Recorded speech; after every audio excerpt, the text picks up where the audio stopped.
who would die for a lie. All except the Apostle John signed their testimony in blood, being murdered for what they believed in. Here's what historians report. Get this.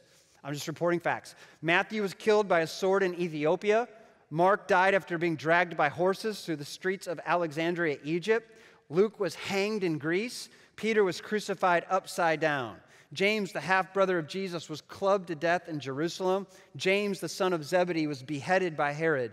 Bartholomew was beaten to death in Turkey. Andrew was crucified on an X-shaped cross in Greece. Thomas was stabbed to death in India. Jude was killed with arrows. Matthias, the successor to Judas, stoned and then beheaded. Barnabas, the son of encouragement, stoned to death. Paul was beheaded by Nero in Rome. My point is this: men do not die for stories they have contrived.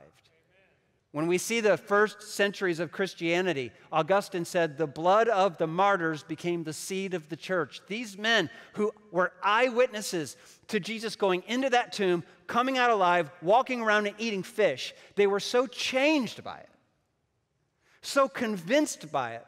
They became so convictional that as the roads of the Pax Romana allowed them to, they traveled to places, planted the gospel everywhere, and they were willing to be murdered for it because they felt that this life was just a pilgrimage. We are passing through, going on to eternity. They believed in the resurrection, and they staked their lives on it.